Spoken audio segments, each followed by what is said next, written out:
All right, this video is the intro on how to fill out a personal financial statement, a PFS.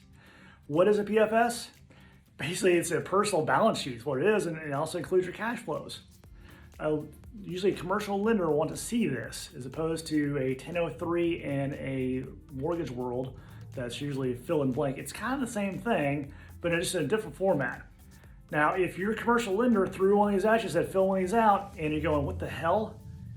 And they couldn't tell you how to go do it, that means they probably don't know how to do it. They probably haven't filled one out themselves. So I'm going to teach you, and this is going to be intro to it, and actually going to sit down and actually show it on a video how to go do it. But the first thing is to stop, one short version right here, is you start on page 2. Yes, you don't start on page 1. You start on page 2. That's a list of your liquidity from most liquid down to the least liquid. So it usually starts with your cash and all that. And you can actually, if you just want to keep one on yourself, actually have a downloadable one you can use and just keep on your desktop. I recommend saving this and update it quarterly. But have it there. You can send these in lenders. It's a little hack there to be able to create one, have one in place, and then send it to lenders when you go apply. So it'll save you a lot of time. But you need to fill it out the first time right to be able to get the loan request. This was from somebody actually get turned down for an auto loan way many years ago.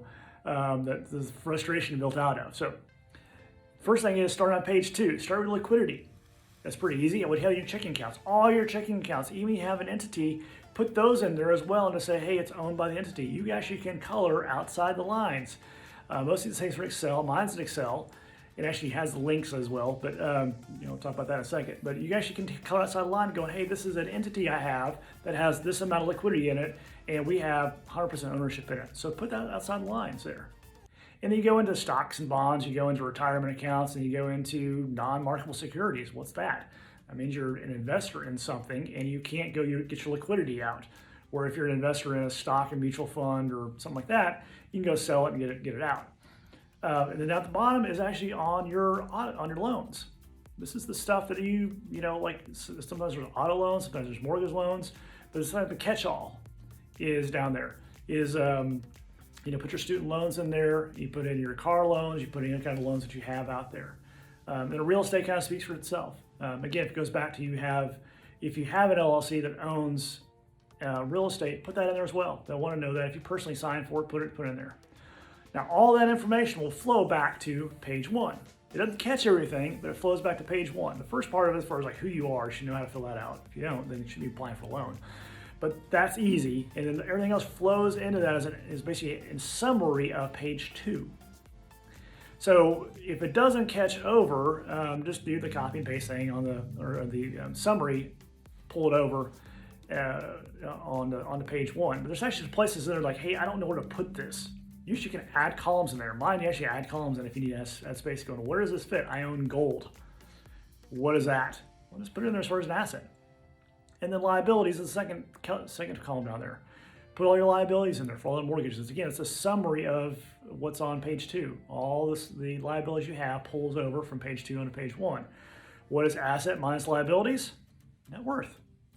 And that's a big thing that lenders want to see is net worth. They also want to see liquidity. How liquid are you? One, where's the down payment coming from if it's actually you're buying something? And also what kind of reserves you have after you've bought this thing or refinanced this thing. What kind of reserves do you have? Another reason is, as a bank lender, they want to know where those monies are and if that's on the table to go get, because if you don't know by now, lenders make money off your deposits. That's right. They'll give you a whopping, 0.5%, 1% right now to use on your deposits, then go lend it out for 4, 5, 6, 7%. That's called a spread. That's called arbitrage, and that's how lenders make money. There's a way to go do that yourself, but that's a whole other video we'll talk about. So that's the first part of page 1, and then down at the bottom is basically your cash flow. If you're a W-2 employee, or you got other income sources in there, it all carries over into that. They want to see like the year to date, and you can actually put that in there how you want to, either monthly or yearly, year to date. Just be sure note that in the columns there say how you've done it, how you calculated your income, because sometimes they go, hey, you make $10,000 in 2020. Well, it's actually $10,000 a month, and they don't know that. Lenders, don't tell anybody, lenders are kind of lazy. We all are, actually. We're all kind of lazy. We're going to do the easiest thing. If it's not easy to do, they're not probably going to do it. So make it easy on them. Color outside the lines, but actually make sure to your notes. Leave them breadcrumbs to know how you calculated everything so that they can understand and fit what you're telling them into their lending box to make sure that you're a good fit. And sometimes, just sometimes, even if you're a great borrower, what you're asking for doesn't fit inside their lending box. I got a video on that as well. But the personal financial statement, this is the one that trips everybody up. Everybody up, because they've usually done a 1003 online or on their phone. Everything pulls over electronically. Now you got to fill out something manually. What the heck do you do? So those are great tips right there. Start on page 2, carries over to page 1. Now, last little tip I give you where everyone screws up.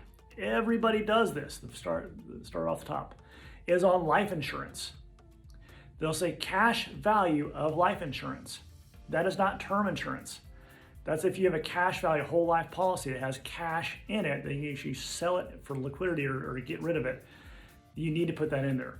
Those actually you can borrow against as well. So there's a part there in the personal financial statement by being pledged or a loan against it. Actually, it counts against everything else. But liquidity is actually what the lenders are looking for, the net worth. And then you're going to fill in the blanks on experience and the rest of your cash flow. So hopefully this helps. For more information, I do have some videos on this on my channel, and we'd be happy to help you out, navigate through that, and it'll really help and actually help you get your loans closed faster. That'd be pretty cool. Have a great day. Bye.